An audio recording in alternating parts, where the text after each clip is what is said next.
em torno de 1.500 pessoas altamente treinadas para blindar o país. É um escudo.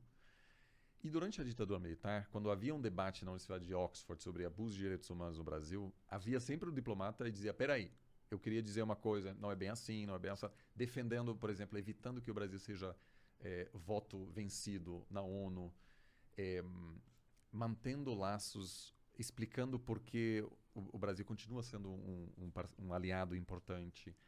Mas o que o Bolsonaro fez? Colocou uma pessoa como chanceler que, em vez de ser escudo, acabou ampliando e radicalizando esse discurso. Então, o Ernesto foi uma pessoa, vamos dizer, mais ligada a teorias de conspiração, etc., que ele muito bem poderia ter colocado em outro ministério, mas colocar uma pessoa, vamos dizer, que consegue baixar a temperatura no Itamaraty, mas isso acabou não acontecendo. Então, o país ficou muito desprotegido durante esse tempo, o que explica um pouco porque hoje nenhum chefe de Estado na Europa, com exceção da Hungria e da Polônia, topariam apertar a mão do Bolsonaro sério, numa relação bilateral. Caralho, que bosta. Porque vira tóxico. Então, Entendeu? se você quer falar uma coisa não polêmica sobre RI, vamos supor que você é um candidato a algo na França e você não entende nada de RI e você quer falar algo que é seguro de se falar. Então, você fala mal do Bolsonaro. Porque ninguém vai dizer, não, mas o Bolsonaro... Então, criou-se um consenso que, obviamente, de certa maneira, eu concordo com você, não é inteiramente justo, mas é culpa, sim, do governo, porque poderia... era possível tomar medidas, porque, sim, o Macron se encontra com ditadores do Oriente Médio e ninguém... Assim, algumas pessoas criticam, mas... Mas ninguém sabe, nem se liga. Então, assim, a comunicação do Bolsonaro é a pior comunicação de um presidente da história da humanidade, eu acho. Eu acho que meio que essa caricatura, né, essa pessoa tóxica que, enfim, não se importa, que não se importa com o próprio isolamento, isso faz parte da estratégia interna. Isso mobiliza os seus seguidores. Para dizer, olha, a gente não está na mão dos chineses, a gente não está na mão agora dos globalistas que tomaram conta da Casa Branca, que fraudaram a eleição. Ele falou para o assessor do Joe Biden que ele acha que as eleições nos Estados Unidos foram fraudadas. O que ele estava basicamente dizendo, eu acho que você faz parte de um governo ilegítimo. Né? E... Ele não entende a ramificação disso. Eu acho que ele nem se ligou que ele falou isso, né, cara? Mas, digo, pode até dar certo, porque se o Bolsonaro topar, por exemplo, excluir a Huawei da China na hora de construir a rede 5G, o que acho que não vai acontecer, aí sim se poderia até manter uma aliança com os Estados Unidos. Mas o Brasil é tão dependente da China que essa aliança, do ponto de vista americano, não vai dar certo. Então, sobretudo a ala mais esquerda do Partido Democrata odeia o Bolsonaro.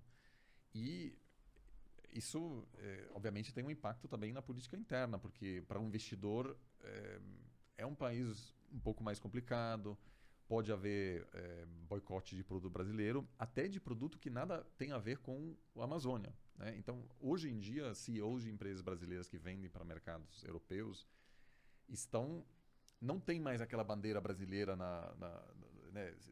destacando. Todos, Porque 10 anos atrás, você ser uma empresa brasileira era uma vantagem, né, que aumentava a sua visibilidade. Era uma coisa que você queria mostrar.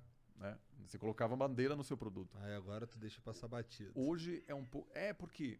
Não porque as pessoas não gostam do Brasil, mas as pessoas estão dizendo, será que esse produto tem algo a ver com a destruição da Amazônia? E eu tenho conversado com representantes de empresas que não tem nada a ver com a Amazônia e disseram que eles enfrentam esse questionamento bastante quando viajam para o exterior. Por quê? Porque o governo não construiu uma narrativa que poderia ter construído perfeitamente. Mas era preciso colocar uma pessoa minimamente sensata no Ministério do Meio Ambiente para ter esse escudo de novo. O que acontece? Havia taxas de desmatamento superiores às taxas atuais nos anos 90. Ou seja, não é só o número, mas é o marketing. É o jeito de tratar, né? Total. O Collor, por exemplo, só para dizer assim, o Collor, que teve uma presença curta, organizou o Rio, a grande conferência climática. Né? Teve agora a Rio mais 20. A primeira foi em 92. Ele falou, olha, a gente Eco 92, né?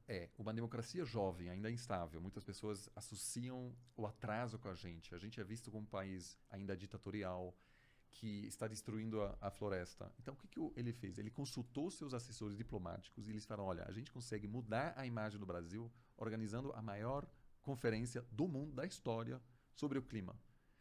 E aconteceu. E o mundo falou, nossa, o Brasil está tomando dianteira nesse negócio. Reconhece que é um problema, mas se torna líder nesse assunto. E mudou muito a imagem do país. Então, um outro governo, né, poderia ter feito uma grande conferência, dizer, olha, sim, temos um problema, vamos pensar conjuntamente como lidar com essa questão. E aí, entendeu? Então, tem muito a ver com branding, assim, que esse governo fez muito mal. É verdade, a gente conversou com o Fábio Faria e uma das coisas que a gente falou para ele foi que ele tem o pior trabalho do mundo. É o ministro das comunicações Do Bolsonaro. do Bolsonaro, cara. Sobretudo lá fora, né? Realmente, assim, eu acho que às vezes as pessoas não se dão conta como mudou, porque o Brasil não era um país já meio isolado, era um país muito bem integrado, que falava com todo mundo. De novo, eu sei disso porque durante assim, 2010 a 2016, 2017, você viajava para Sudão, Coreia do Norte, Oriente Médio, e Brasil era assim, nossa, Brasil, você tá... Futebol, cerveja, mulheres. Enfim, mas é um país que conseguia... algumas dessas coisas eu acho que foram excessivas. O Lula, por exemplo, queria negociar um acordo nuclear entre Turquia conjuntamente com a Turquia, negociar um acordo nuclear com o Irã.